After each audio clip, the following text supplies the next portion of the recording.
Hello and welcome back to our channel, How We Move the Decimal. In today's video, it is part 3 of me sorting through greeting cards to list on eBay.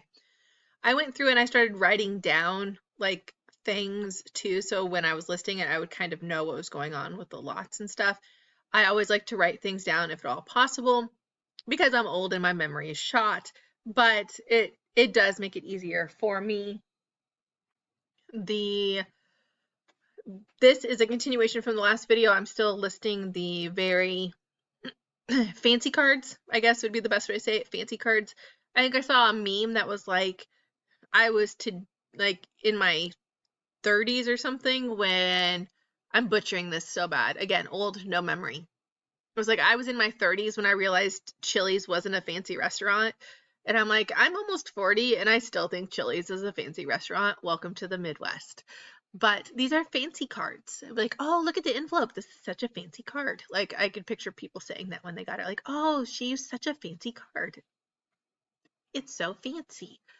Um, but with this, uh, just going through those, I have this saying with my husband. They weren't poor. They never grew up poor. They weren't poor enough. We are currently looking at what our vacation options for next year. And I know even just talking about a vacation it's a privilege move. It's a, you know, oh gosh, I'm so lucky enough to have a vacation. Let me bitch about it. But we're trying to be very aware of our finances. We kind of went a little willy-nilly the past the past two vacations, I want to say, the past 2 years. Because of COVID, we were denied so much that we kind of went a little we lived a little above our means on vacations, which thanks to selling stuff on eBay and a couple other side hustles, we were able to do it. But as Dave Ramsey says, our savings is shot. Not the, yeah, but you know what I mean. We have the emergency fund, but we don't have the savings. But we were talking about it, and we only have a couple more vacations until our son is too cool for school and doesn't want to hang out with his parents anymore because he will be in college. So we keep thinking about vacations, and we're circling a Disney vacation, which is terrifying to think about because our last Disney, we have like Disney PTSD. Our last Disney vacation we had planned, we had everything fell into place. We had got the adjoining rooms at the hotel.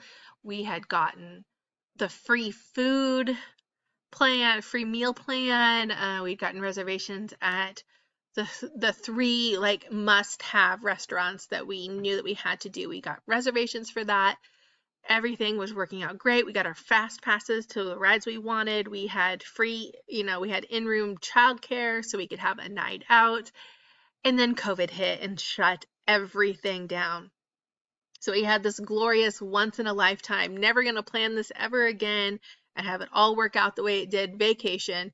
We were so excited. Everything worked out in our favor. We were going to go to the Not So Scary Halloween party and do all of that. And then COVID literally shut everything down. So we're thinking about redoing the Disney thing as like our last, like we're not a go to Disney every year family. We don't have a go to Disney every year budget. So I have to figure out what we're going to do there. How can we save money, which is kind of what this channel is about too. How do we move the decimal? How do we save money on this? Trying to budget for it. We're looking around next October. So trying to budget now while we have a year. What do we need to save every month? What are the expenses going to be? What do we think is going to happen? And literally, as we're like talking about it, Disney releases that they've raised the prices on like 4 of the things we were going to do, which is so disheartening. And I feel like they're trying to price out the middle class. Like, this is the once in a lifetime, you're not going to do this vacation again thing. The last time we went to Disney, my youngest was 2 months old and she's 5 now. And we only went for one day. We only did one park. We did not have any dining.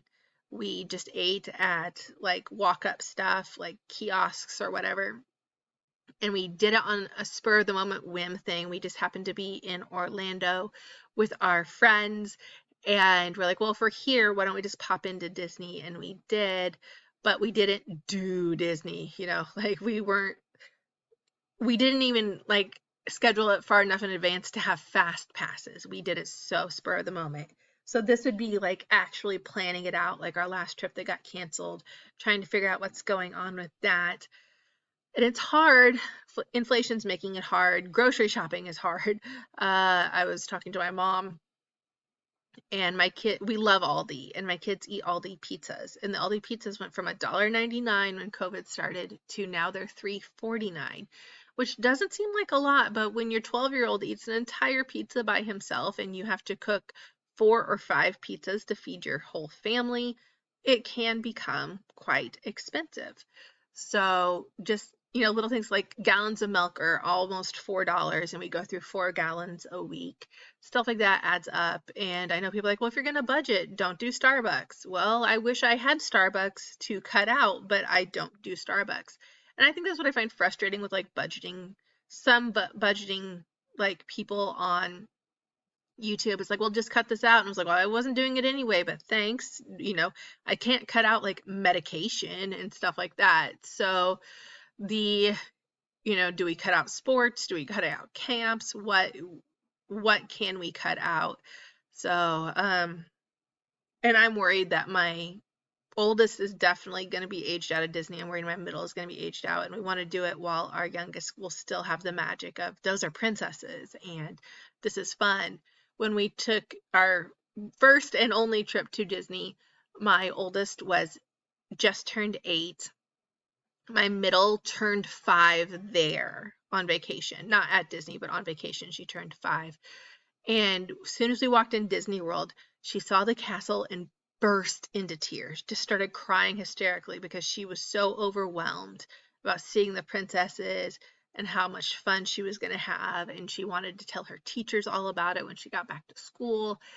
And I want that for my youngest, and I'm worried if we wait much longer, she will be too old for that, and she won't get the magic of it as much. I know it can still be magical as adults and as we're older, but it's not the same as, bursting into tears when you see the castle because you're so excited and so overwhelmed. So we kind of want that. But the thought of the amount we have to save to do this, because we are such a large family, and you wouldn't think 5 is a large family, but 5, we outpace hotel rooms at 5. Like, it's hard to find hotel rooms for 5 people. It's easy to find it for 4. So, like, we've had to split our party up before, and that's what we would have been doing last time, is we would have been splitting our party up into 2 groups, 2 adjoining rooms.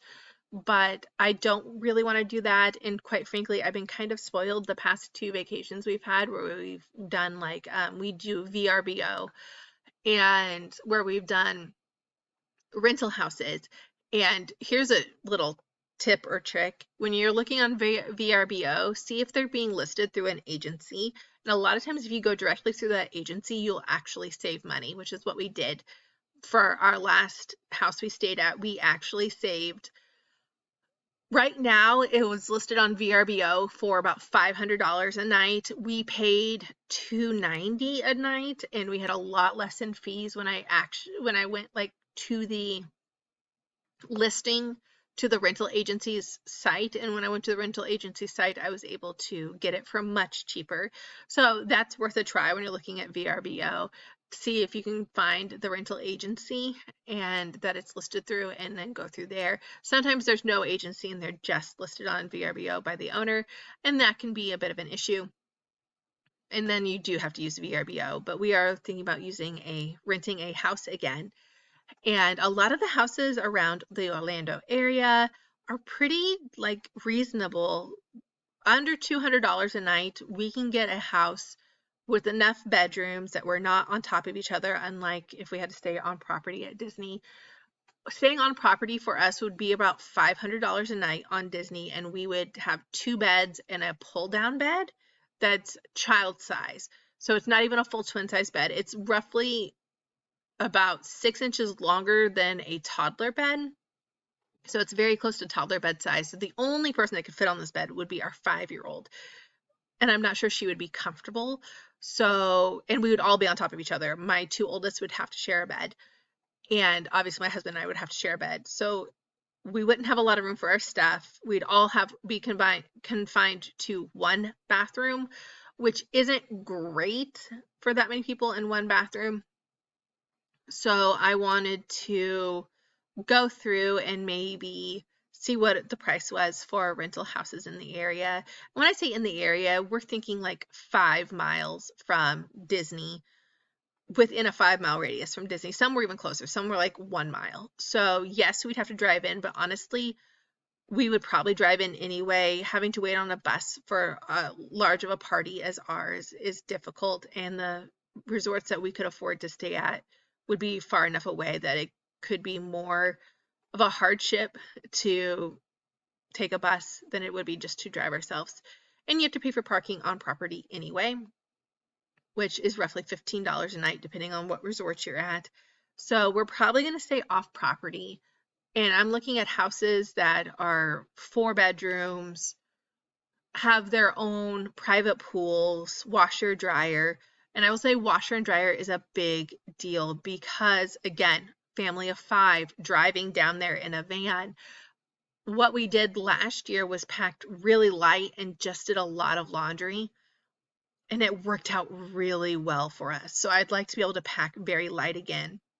I'd also like to do the Halloween party and stuff. So costumes are going to take up a lot of space, and I want to have the ability to wash clothes, dry clothes, all of that. So a rental house would probably be the best for us. And right now, Disney's not offering on-property perks that much. You can get a half an hour, which isn't that much, especially before the parks open. If if it's difficult to get one of my kids up, we could waste that half an hour. So we're leaning towards staying off property, but we're still in the planning phase. How do we save this money?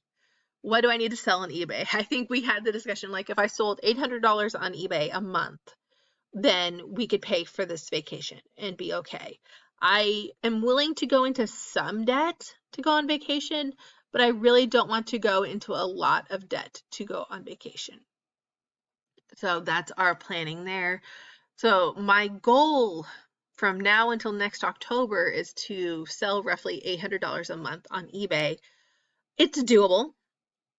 I don't know if it's completely doable, but it's doable. I know some people are like, 800 a month, that's not that much. It is for us. That's, when we were selling jeans for $15 plus shipping, it's a lot of sales to make. And I make maybe one sale a day. I think it'd be better for me to average a week. In a week, I'd probably make 10 sales a week. So if it's all $15 items, I'm only making $150 a week, which 4 weeks in a month would be $600, which isn't that much. I mean, it's close to 800, so I could probably, like, 800 doesn't seem unattainable for money to make, but it's still a lot. And it means I have to get consistent with listing in October. I'm halfway through October as I'm voice-overing this. September and October, really, really busy school-wise for both me and my children. So November, I'm winding down. I'm hoping to get enough bulk listings and bulk drafts up that I can just list 5 things a day, and I don't have to spend a lot of time listing them. They're just there and I can set them live. But I also have to make sure I have enough items. I think if I really have to look at this and achieve this goal of selling $800 a month, I'm going to have to inventory load at some point. I have enough inventory. I think I can get me through 4th quarter, but I don't have enough if I'm selling $800 a month. So I'm going to have to make a trip to the Goodwill outlet, more than likely, before the first of the year, which I would prefer to put it off. We did not do our trip in August because of my hand surgery. I would prefer to put the trip off till after the first of the year, just tax-wise. That makes it easier on me because these items will not be listed before the first of the year. And that can be a little wonky with tax stuff, that I bought something but I don't sell it till the next year. And it's just I'm a lazy bookkeeper, but it's easier on me if I'm able to just buy it that year and then also sell it at that year. So 6-1 on that. I will say that if I get desperate, we may have to go. I've been to a couple thrift stores this week and I've actually found nothing. I found 0 items at these thrift stores to sell on eBay. I found a couple things for myself, but 0 items to resell.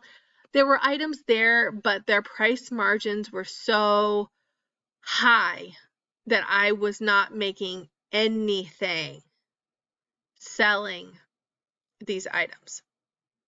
So for me to come home, launder them, photograph them, measure them, list them, it would not be worth it at all. I would probably be in the negative because that time is spent doing something. It could be spent doing something else that makes me money. So that's where I am. I don't know. I'll keep everybody updated. You know, the 5 of you that watch my videos, I will keep you updated. Please like and subscribe, and please watch some of my other videos. Have a wonderful day.